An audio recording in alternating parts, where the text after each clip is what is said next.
Hello friends, இன்னைக்கு நம்ம all time favourite சேமியா பாயாசம் எப்படி பண்ணுறதுன்னு பார்க்க போகிறோம்.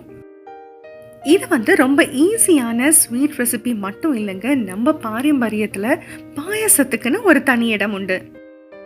அதனுடைய இம்பார்ட்டன்ஸை இந்த வீடியோவோட கடைசியில் நம்ம கண்டிப்பாக பார்க்கலாம். இப்போ இந்த சேமியா ஜவ்வரிசி பாயசத்துக்கு என்னென்ன இன்க்ரீடியன்ஸ் தேவைன்றதை பார்த்துக்கலாம். சேமியா ஒரு அரை கப் அளவுக்கு சேமியா எடுத்து வச்சுருக்கேன். இதுக்கு ஜவ்வரிசி பார்த்தீங்கன்னா ஒரு 2 டேபிள் ஸ்பூன் மட்டும் அளவுக்கு ஜவ்வரிசி எடுத்து ஒரு அரை கப் அளவு தண்ணீரில் ஒரு மணி நேரம் அளவுக்கு நான் ஊற வச்சுருக்கேன்னு வச்சுக்கோங்களேன். இது மீடியம் சைஸ்டான ஜவ்வரிசி தான், அதனால 1 மணி நேரத்துலேயே நல்லா சாஃப்ட் ஆகிடும். கொஞ்சம் பெரிய ஜவ்வரிசியாக இருந்தால் இன்னும் ஒரு அரை மணி நேரம் ஊறினா கூட ரொம்பவே நல்லது தான். இப்போ இதை தவிர நமக்கு காஞ்ச திராட்சை ஒரு 2 டேபிள் ஸ்பூன் அளவு, உடைச்ச முந்திரி ஒரு 2 டேபிள் ஸ்பூன், அப்புறமேட்டு ஏலக்காய் ஒரு 4 முழுசா, அப்புறமேட்டு இந்த குங்குமப்பூ ஒரு துளி. இது ஆப்ஷனல் தான். இதை தவிர நமக்கு சர்க்கரை தேவைப்படும். நான் சர்க்கரை ஆட் பண்ணும்போது அதோடைய கணக்கு எவ்வளோன்றதை உங்களுக்கு வீடியோவில் சொல்கிறேன் நான். இப்போ முதல்ல ஒரு அகலமான பாத்திரம் எடுத்துக்குவோம். அதில் 1 டேபிள் ஸ்பூன் அளவுக்கு நெய் சேர்த்துட்டு முதல்ல எடுத்தோன்னே நம்ம முந்திரி திராட்சையை வறுக்கக்கூடாது. ஏன்னா முந்திரி திராட்சையை வறுத்துட்டோம் அப்படின்னா இந்த திராட்சையில் இருக்கிற அந்த புளிப்புத்தன்மை அந்த நெய்யில் சேர்ந்துடும். அதுக்கப்புறமேட்டு நம்ம அதில் சேமியா வறுக்கும் போது நம்ம சேமியாவை பாலில் சேர்க்கும் போது அந்த பால் தெரிஞ்சு போகிறதுக்கு வாய்ப்பு இருக்குது. அதனால நம்ம என்ன பண்ண போகிறோம்னா முதல்ல நம்ம சேமியாவை வறுத்தெடுத்துக்க போகிறோம். சேமியாவை கைவிடாமல் வறுக்கணும். அப்போ தான் நமக்கு எல்லா சைடும் ஈவனாக இந்த மாதிரி நல்ல லைட் கோல்டன் கலர் வரும். அதுக்கப்புறமேட்டு ஒரு தட்டில் ட்ரான்ஸ்ஃபர் பண்ணி நல்லா ஆற விட்டுறணும். அதுக்கப்புறமா அதே பேனில் இன்னும் 1 டீஸ்பூன் நெய் சேர்த்து நம்ம ஃபஸ்ட்டு உடைச்ச முந்திரி இருக்கு இல்லையா, அதை லேசாக கோல்டன் ப்ரௌன் அங்கங்கே ஆகிற வரைக்கும் வறுத்துட்டு அதை லைட்டாக கோல்டன் ப்ரௌன் ஆனதுக்கப்புறமேட்டு நம்ம திராட்சைகளை சேர்த்துடலாம். மொத்தமாக நம்ம திராட்சையும் முந்திரியும் சேர்த்து வறுக்கும்போது திராட்சை சீக்கிரமாக உப்பி வந்துடும். அந்த முந்திரியில் பார்த்தீங்க அப்படின்னா அந்த கோல்டன் ப்ரௌன் கலர் கிடைக்காது. இப்போ திராட்சையும் எது வரைக்கும் வறுக்கணும்னா இந்த திராட்சைகள் நல்லா கொஞ்சம் சிம்மான அனலையே வச்சு வருங்க. திராட்சை ஒன்னொன்னும் நல்ல பலூன் மாதிரி உப்பி வரும். அந்த அளவுக்கு நம்ம திராட்சைகளை வணக்கி எடுத்துக்கணும். இப்போ பார்த்தீங்கன்னா திராட்சைலாம் நல்லா ஒன்னொன்னும் நல்ல பால் மாதிரி உப்பி வந்திருக்கு. இது கரெக்டான ஸ்டேஜ். இதே டைமில் நம்ம முந்திரியெல்லாம் பார்த்தீங்கன்னா நல்ல கோல்டன் ப்ரௌன் ஆயிடுச்சு. இப்போ இதையும் இன்னொரு தட்டலுக்கு ட்ரான்ஸ்ஃபர் பண்ணி நல்லா ஆற வச்சு எடுத்து வச்சுக்கலாம். அப்புறம் நம்ம ஊற வச்சிருந்த ஜவ்வரிசி, நம்ம இது ஏற்கனவே அரை கப் அளவுக்கு தண்ணீரில் ஊற வச்சுருந்தோம். இன்னொரு அரை கப்பை சேர்த்து ஒரு 5 நிமிஷம் அளவுக்கு சிம்மிலே இதை கொதிக்க விட்டோம் அப்படின்னா இது அங்கங்கே கண்ணாடி மாதிரி ஆக ஆரம்பிச்சிரும்.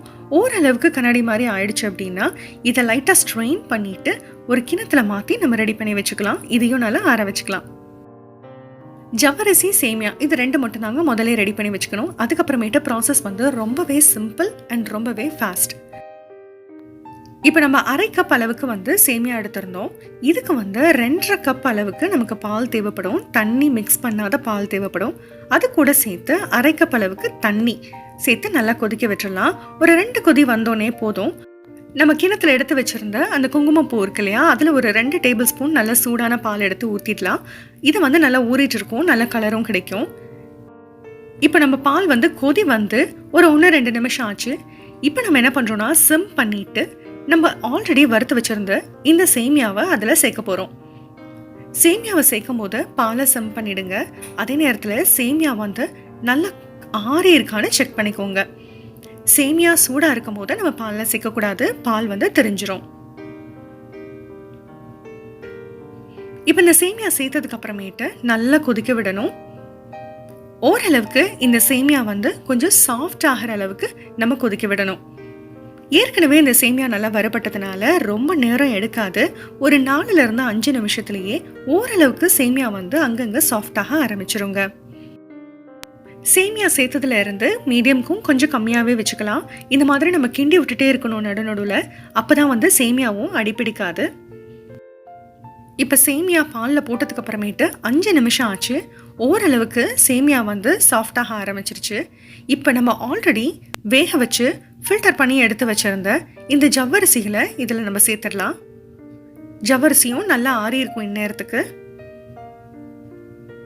இதுவும் நம்ம ஆல்ரெடி குக் பண்ணிட்டதுனால ஈஸியாக வெந்துடும். அதே நேரத்தில் இது நம்ம ஓரளவுக்கு அந்த அரை கப் தண்ணி அளவில் தான் நம்ம குக் பண்ணியிருந்தோம். ஸோ நம்ம ஃபில்டர் பண்ணாலும் நிறைய தண்ணி நமக்கு வேஸ்ட் ஆகாது. இதை நம்ம ஃபில்டரும் பண்ணி எடுத்துட்டதுனால இந்த பாயாசம் வந்து ரொம்ப கட்டி பிடிக்காமல் இது வந்து ரொம்ப அழகான கன்சிஸ்டன்சியில் நமக்கு கிடைக்கும். இப்போ நம்ம சேமியா, ஜவ்வரிசி எல்லாம் சேர்த்து அடுத்த 5 நிமிஷம் நல்லா கொதிச்சிருச்சு. சேமியாலாம் நல்லா நீளமாக ஆயிடுச்சு, நல்லா சாஃப்ட் ஆயிடுச்சு. ஜவ்வரிசியும் நல்லா வெந்துருச்சு.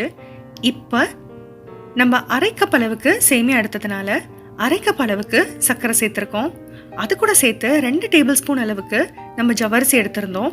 அந்த ஜவ்வரிசிக்கு 1 டேபிள் ஸ்பூன் அளவுக்கு இப்போ சர்க்கரை சேர்க்க போகிறோம். சிம்மில் மாற்றி சர்க்கரை சேர்த்துடலாம். சர்க்கரை நல்லா கரைஞ்சதுக்கு அப்புறமேட்டு மறுபடியும் சிம்முக்கும் கொஞ்சம் அதிகமாக வச்சு இதை கொதிக்க விடலாம். இந்த மாதிரி நல்லா கிண்டிட்டே இருந்தோம்னா தான் சர்க்கரை வந்து சீக்கிரமாக கரைஞ்சு கொடுக்கும்.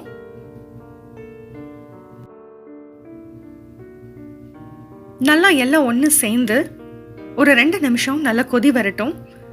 ஒரு கொதி வந்ததுக்கு அப்புறமேட்டு நம்ம எடுத்து வச்சிருந்த 4 ஏலக்காயை ஒன்று இடிச்சு இல்லைன்னா கிள்ளி, அதாவது அதை ஓப்பன் பண்ணி விடணும், அவ்வளோதான். அதுக்கப்புறமேட்டு நம்ம இந்த மிக்சரில் இதை கலந்துடலாம். இந்த மாதிரி ஃப்ரெஷ்ஷாக நம்ம ஏலக்காய் சேர்க்கும் போது ரொம்ப வாசனையாக ரொம்ப நல்லா இருக்கும். ஏலக்காய் பொடி சேர்க்கறத விட இது ரொம்ப வாசனையாக இருக்கும். இப்போ ஏலக்காய் பொடி சேர்த்ததுக்கு அப்புறமேட்டு கொதிச்சிட்டு இருக்கு. இதில் நம்ம கரைச்சி வச்சிருந்த அந்த சாஃப்ரன் குங்குமப்பூ பால் எடுத்து இதில் கலந்துடலாம். இது வந்து லைட்டான எல்லோ கலர் தான் கொடுக்கும், பட் ஸ்டில் ஹெல்தி. நம்ம ஆர்டிஃபிஷியல் இன்க்ரீடியன்ட்ஸ் ஆட் பண்ணுறதை விட இது நமக்கு ஹெல்த்தியான ஒரு விஷயம். இது ஆப்ஷனல் கூட தான். இப்போ பாருங்கள், ஜவ்வரிசி, சேமியா இதெல்லாம் நல்லா வெந்துருச்சா, சாஃப்டாக வந்துருச்சா அப்படின்னு நம்ம செக் பண்ணிக்கலாம். இப்போ எல்லா இன்க்ரீடியன்ஸும் நல்லா குக் ஆகிடுச்சு. நமக்கு கன்சிஸ்டன்சியும் சூப்பராக இருக்குது பாருங்கள். அவ்வளோதான், நம்ம வறுத்து வச்சுருந்த முந்திரியும் திராட்சையும் சிம் பண்ணிவிட்டு இதில் நம்ம சேர்த்துக்கலாம். சேர்த்துட்டு நல்லா கலந்து விட்டுறலாம். இதை கலந்து விட்டு ரொம்ப நேரம்லாம் கொதிக்கணும்னு அவசியம் இல்லை. சிம் பண்ணி ஒரு 2 நிமிஷம் கொதிக்க விடுங்க போதும். அப்போ தான் அந்த முந்திரியில் இருக்கிற கிறிஸ்பினஸ் வந்து அப்படியே மெயின்டைன் ஆகும். அவ்வளோவேதான், சேமியாவும் ஜவ்வரிசியும் ரெடி பண்ணதுக்கு அப்புறமேட்டு இதை அடுப்பில் ஏற்றி 20 நிமிஷத்தில் இது ரெடி ஆகிடும். இப்போ இதை நம்ம ஆஃப் பண்ணிவிட்டு வேர்த்து விடாத இந்த மாதிரி ஜல்லடை மூடி போட்டு நம்ம மூடி வச்சிடலாம். ஒரு 15 நிமிஷம் கழித்து ஓப்பன் பண்ணி பார்த்தோம் அப்படின்னா பாயாசம் அதோட பர்ஃபெக்டான கன்சிஸ்டன்சியில் நமக்கு ரெடி ஆயிருக்கும். இப்போ இதை கிண்டி பாருங்க, இதுதான் சூப்பரான கன்சிஸ்டன்சி. இலையில போட்டு சாப்பிட்றதுக்கும் அதே நேரத்தில் ஒரு கிண்ணத்துல ஊற்றி சாப்பிட்றதா இருந்தாலும் சரி, இல்லை அப்பளம் போட்டு பிசைஞ்சு சாப்பிட்றதா இருந்தாலும் சரி, இந்த கன்சிஸ்டன்சி ரொம்பவே பர்ஃபெக்டாக இருக்கும். இப்போ நம்ம இதை பவுலில் போட்டு சர்வ் பண்ணிடலாம். எவ்வளோ சூப்பராக இருக்குது பாருங்கள் கன்சிஸ்டன்சி. ரொம்ப சிம்பிளான ஸ்வீட், பட் ஆனால் ரொம்ப ஹெல்த்தியும் கூட. இப்போது இந்த பாயசத்துக்கு தேவையான இன்க்ரீடியன்ட்ஸ் மெயினாக பார்த்தீங்கன்னா சேமியா. இந்த சேமியா வந்து செமோலினா, அதாவது கோதுமையிலிருந்து செய்யப்படுறது. இது வந்து செரிமானத்துக்கு மட்டும் இல்லை, நல்ல ஒரு எனர்ஜி பூஸ்ட் கொடுக்குற ஒரு உணவு இது. அதே நேரத்தில் இதில் சேர்க்கக்கூடிய இந்த ஜவ்வரிசி பார்த்தீங்க அப்படின்னா டைஜஷனுக்கு ரொம்பவே முக்கியம். அதாவது செரிமானத்தன்மையை ரொம்பவே இம்ப்ரூவ் பண்ணி கொடுக்குமா. அதனால தான் நம்ம கலாச்சாரத்தில் வடாப்பில் பாயசம்னு சொல்லிட்டு பாயசத்தை கடைசியாக சாப்பிட்டு முடிக்கும் போது நம்ம என்னதான் ஹெவியாக சாப்பிட்ருந்தாலும் அது டைஜஷனுக்கு அவ்வளோ ஹெல்ப் பண்ணுறதுனால அதை வந்து கண்டிப்பாக நம்ம மீல்ஸில் வந்து ஒரு முக்கியமான இன்க்ரீடியண்ட்டாக இன்க்ளூட் பண்ணியிருக்காங்க. மீல்ஸில் பாயசம் இருக்குது அப்படின்னா நம்ம எப்பொழுதும் வாங்குகிற அப்பளத்தை விட ஒரு அப்பளம் எக்ஸ்ட்ரா பாயசத்துக்குன்னு வாங்கி அதுக்கப்புறமேட்டு கடைசியாக பாயசத்தில் மிக்ஸ் பண்ணி சாப்பிடுவோம். அவ்வளோ ஒரு சூப்பரான டெசர்ட் ரெசிபி. கண்டிப்பாக ஜவ்வரிசி சேமியா ரெண்டும் சேர்த்து இந்த ஹெல்தியான பாயசத்தை ட்ரை பண்ணி பாருங்கள். எப்படி வந்ததுன்னு ஷேர் பண்ணுங்கள். தேங்க்யூ.